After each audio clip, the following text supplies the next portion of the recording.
मुंबई की भागती दौड़ती जिंदगी के बीच इंडोक्रेस्ट एंटरप्राइजेस का ऑफिस एक ऐसा स्थान था जहां हर किसी के सपने आकार लेते थे।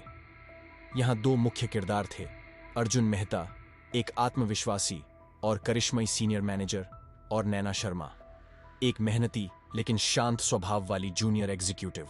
दोनों के व्यक्तित्व एक दूसरे से बिल्कुल विपरीत थे। कंपनी के सीईओ ने एक बड़े प्रोजेक्ट की घोषणा की। इस प्रोजेक्ट से कंपनी का भविष्य बदल सकता था। हैरानी की बात यह थी कि इसके लीड्स के रूप में अर्जुन और नैना को चुना गया। अर्जुन इसे अपनी स्थिति मजबूत करने का मौका मान रहा था, जबकि नैना इस जिम्मेदारी से घबरा गई थी। शुरुआत में दोनों के बीच काफी टकराव हुआ। अर्जुन के हावी होने वाले रवैये और नैना की झिझक ने मुश्किलें खड़ी की, लेकिन धीरे धीरे दोनों ने एक दूसरे की खूबियां पहचाननी शुरू की। एक रात नैना ने अर्जुन के लैपटॉप पर एक ईमेल देखा, प्रोजेक्ट से दूर रहो, नहीं तो परिणाम भुगतने होंगे। अर्जुन ने इसे मजाक समझकर टाल दिया, लेकिन नैना के मन में शक गहरा गया। जैसे जैसे प्रोजेक्ट आगे बढ़ा, ऑफिस में अजीब घटनाएं होने लगीं, फाइलें गायब होने लगीं और अफवाहें फैल गईं। नैना को अपनी डेस्क पर अजीब नोट्स मिलने लगे।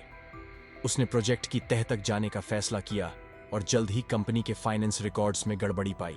इस बीच अर्जुन और एचआर हेड काव्या के अफेयर की बात ऑफिस में फैलने लगी।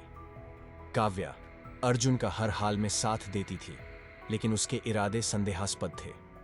नैना ने दोनों को पार्किंग में झगड़ते देखा, जिससे इस रहस्य में और उलझन पैदा हुई। एक रात नैना को अर्जुन की मेज में छुपा हुआ एक यूएसबी ड्राइव मिला। इसमें छुपे हुए डेटा ने नए राज खोल दिए। लेकिन तभी ऑफिस की लाइटें झपकने लगीं और पीछे एक परछाई दिखाई दी। नैना को ऑफिस से बेहोशी की हालत में अस्पताल लाया गया।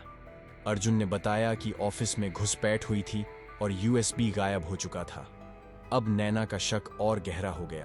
काव्या ने नैना और एक दोस्त से संपर्क कर अपनी शंकाएं साझा की और मिलकर पता लगाया कि असली गुनहगार कंपनी का सीएफओ राजीव मल्होत्रा था। उसने पैसों का गबन किया और अर्जुन को फंसाने की साजिश रची। बोर्डरूम के सामने नैना ने राज खोल दिए। राजीव ने आरोपों को नकारा, लेकिन नैना के पास सभी सबूत थे। सुरक्षा गार्डों ने उसे पकड़ लिया और अर्जुन पर लगे सारे आरोप मिट गए। इस घटना ने सिर्फ कंपनी ही नहीं, नैना की जिंदगी भी बदल दी।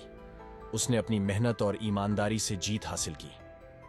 यह कहानी हमें यह सिखाती है कि चाहे हालात जैसे भी हों, सच की राह पर चलना हमेशा सही होता है। नैना ने न केवल अपनी ईमानदारी और साहस से मुश्किलों का सामना किया, बल्कि उसने यह भी साबित किया कि सच्चाई और मेहनत की ताकत से किसी भी चुनौती को पार किया जा सकता है।